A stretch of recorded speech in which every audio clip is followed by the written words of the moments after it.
Hi dear students, today we are just going to take a poem, Postcard from Kashmir. It is written by Aga Shahid Ali. This poem is very small, but it is very small by lines, but its meaning is very deep. The poet Aga Shahid Ali was just born in New Delhi.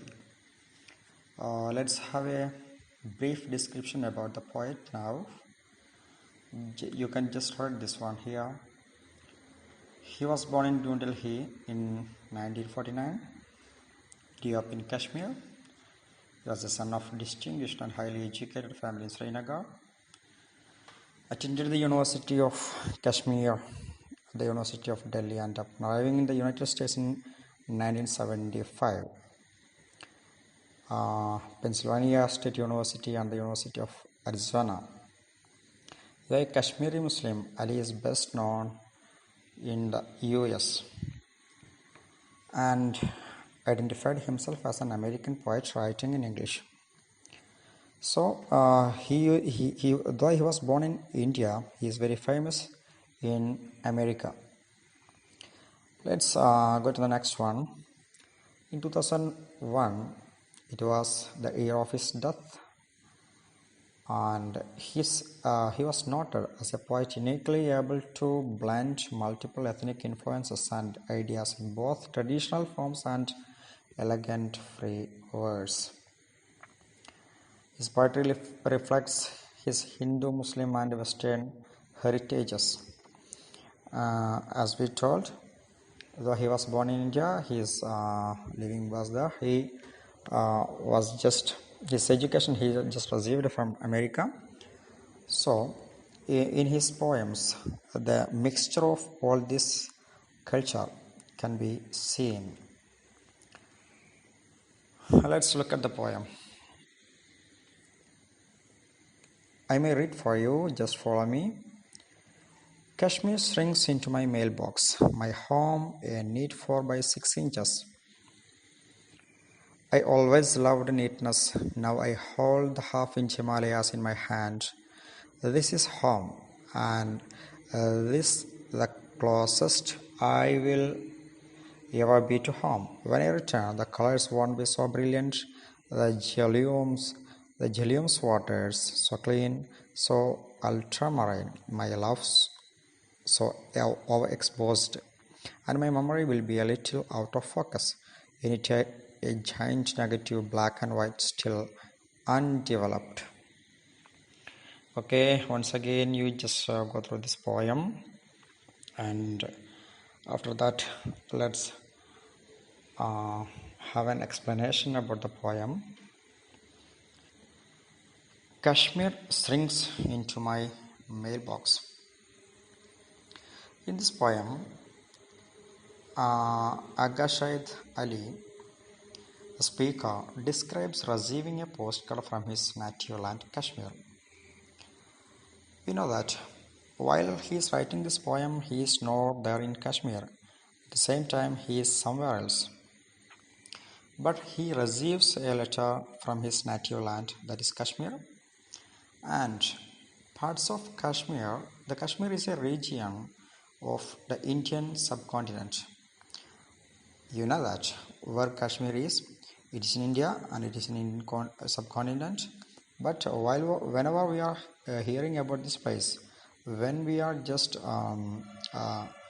hearing about this place, the picture of Kashmir just comes to our mind as a beautiful heaven, a heaven on earth. And you can see many pictures now. It is available on the internet. While we are just going through that pictures, we can understand how beautiful Kashmir is. And this now the poet says, Kashmir shrinks into my mailbox. That means he has received a mail from the mailbox, and in that mail, or maybe it may be a postcard, in that postcard he is just remembering how his native place is. My home a need for by 6 inches. This postcard, he sees that postcard, and in fact, now uh, while he is receiving this postcard, he can see his native place there. But while we are talking about Kashmir, it is a place of dispute.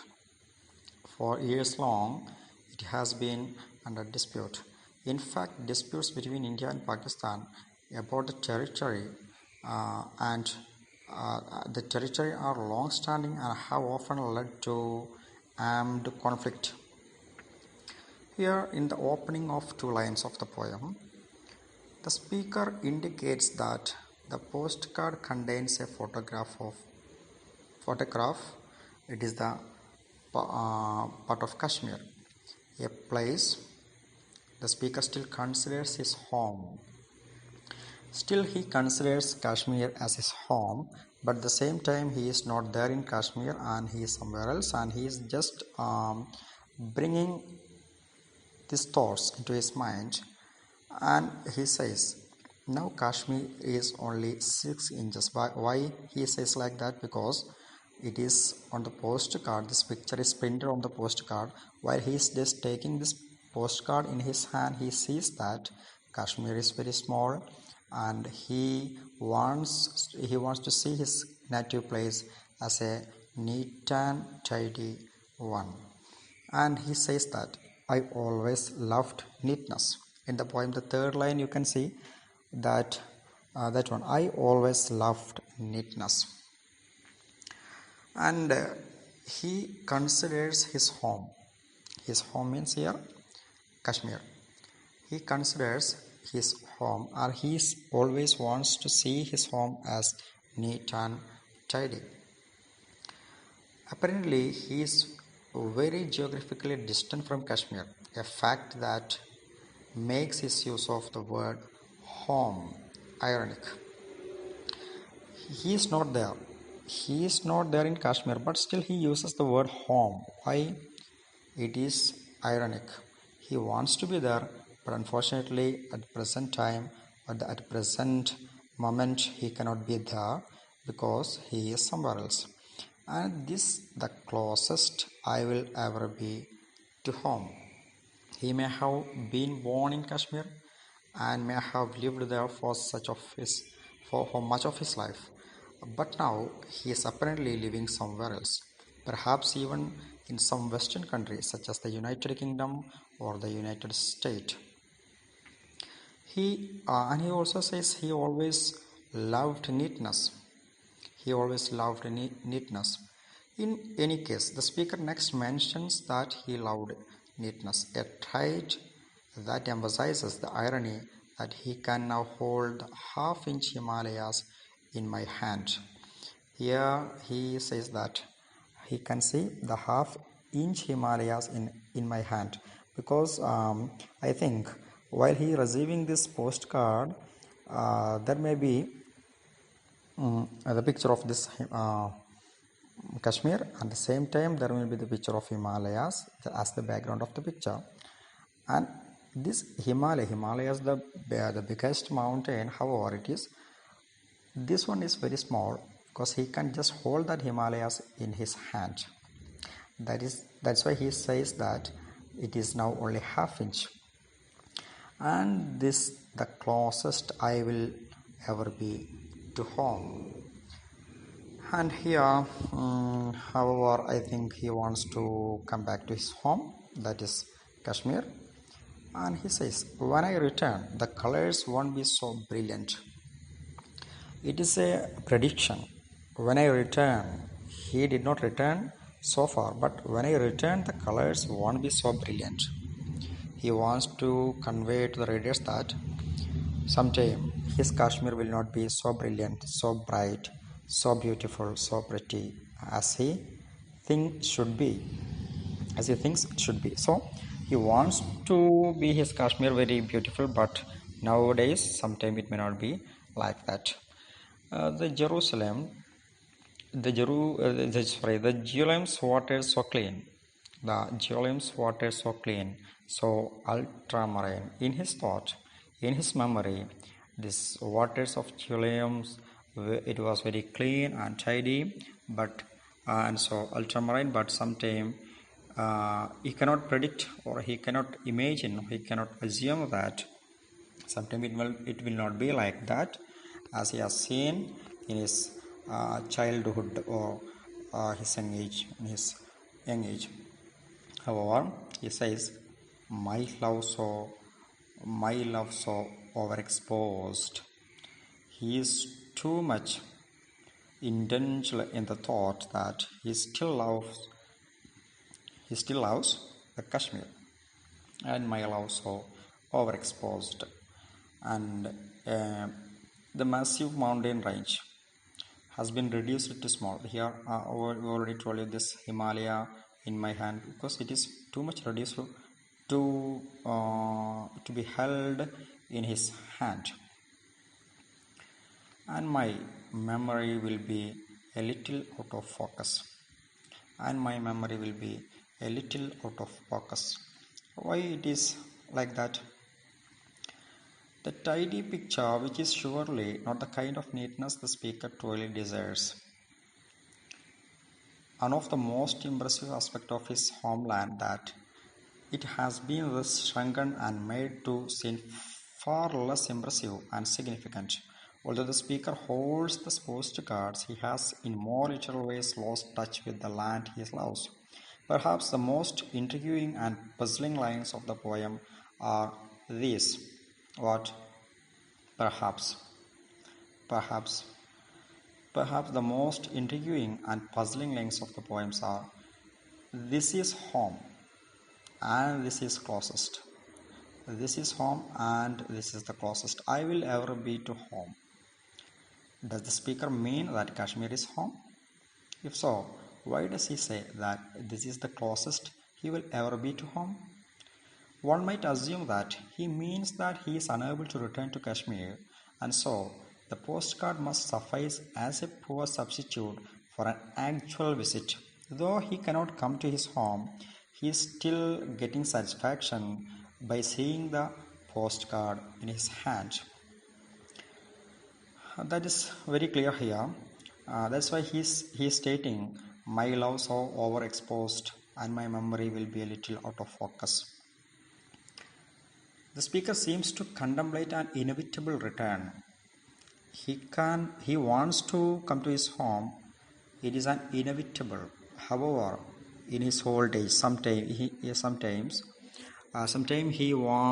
he should be there in his homeland in his old age, because everybody likes their homeland, their native place, their childhood days to bring back, their ancestral home, everything they wants to get back in their old age. So this same way the poet also wants to come back to his home, his native place, to his homeland, that is Kashmir.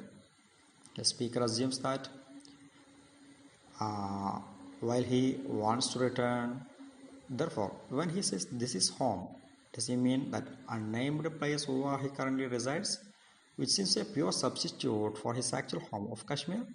The phrasing of lines 5 and 6 is not entirely clear and contributes an interesting ambiguity to the poem. The 5 and 6 lines: this is home, I will never be to home. He says that I will ever be to home, and this is the closest I will ever be to home. When I return, the clouds won't be so brilliant. The Julium's water, this is still there in his memory, as a picture of standstill. The speaker assumes he does actually return to Kashmir in real life and not simply in his imagination. He really wants to come back to his home in real life, maybe in old age. It is not explicit here, however, we can assume that sometime he wants to come back to his home at his old age in real life and not simply in his imagination. The real sights of the place will not live up neither to the picture of them presented in the postcards nor to the idealized memory of them in the speaker's mind. In the poem's closing lines, what he is saying, The speaker suggests that his memory of Kashmir is unreliable and that Kashmir itself may be like a a giant negative black and white, still undeveloped. You see here a giant negative black and white. What do you think these words mention about? These words mentioning about the past. Giant, negative, black and white. Negative is a symbol of the past because in olden days the people just used the camera, not like our modern cameras. It was the old camera in which people used films, and the picture of photographs just imprinted on that negative images, and later on the people will take this camera into studio and they will develop this picture, this negatives into photographs. This is the this is how the people used the cameras in those days. See, so here a giant negative black and white, still undeveloped. We can use these words in two ways. Negative is a symbol, or negative is a just he wants to mention this negative as past. Black and white also. You see, nowadays we are just using the photos to mention it as uh, uh, black and white. Why we use that black and white photos? In order to make understand the viewers that it is past. So black and white and negative, these two words really is a uh, is a hint. These two words are the hints of the past, and it is the clue of the past and still undeveloped. Maybe this picture is did not develop. This picture did not develop, so it is still there in his mind as a negative image. And also we can use that words like that. This undeveloped may be about Kashmir itself. Kashmir did not develop, so still it is undeveloped. In both ways we can use these words. It is my own imagination. Sometime you may get some other meanings of this negatives, black and white and undeveloped. And this is the gist of the poem, and you can also see some other meanings. If you go through the poem once again, you can get some other meanings of the poem. So you can try yourself. Let's go to the next slide. What I have done now is just to give you the meanings and the summary of the poem. So in the next from the forthcoming slides you can understand some other figure of speeches and some other peculiarities of the poems. Look at it. Let's have a short snaps on it. The word strings. Yeah, I have given some suggestions, some meanings here. You can just read this one and understand. Okay. Speaking. Normal speaking refers to a place where people are currently living in.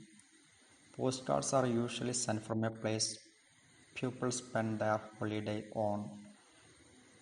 Yet, interestingly, for this time the poet receives a postcard from his home Kashmir, but he cannot touch his homeland. These are some other meanings of the poems. He highlights that he always loved neatness. Neat refers not only to the regular shape of the postcard but also the neat and harmonious Kashmir in the poet's memory. Line 3 also he reveals that war-torn Kashmir is no longer as calm and peaceful as it used to be. You might have heard the news that Kashmir is a place of unrest. Always there is no play, there is no peace. People are always just suffering from this conflict. between the army and local people. So it is going on still. Sometimes the poet may be thinking about these conflicts and his mind is in unrest. Speaker. So now he half inch Himalaya. He is talking about the Himalayas. This is the time for reading for you. So you can just follow these lines. Here also internal rhyme. Internal rhyme. What is that? Inches, neatness, and Himalayas. Inches, neatness.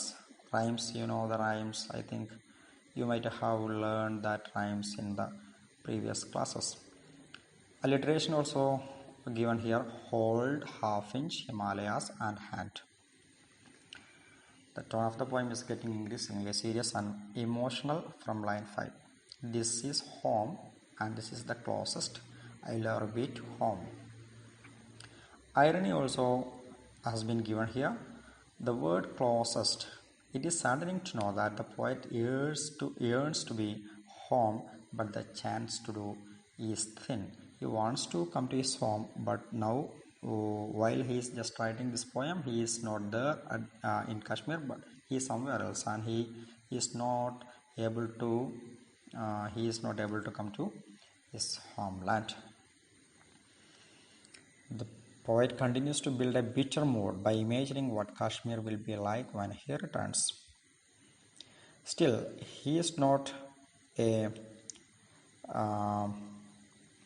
what we call he thinks while he returns to his home, someday the Kashmir will be a place in which he can live very peacefully. Bloodshed, Jhelum's water would not be so clean and ultramarine anymore.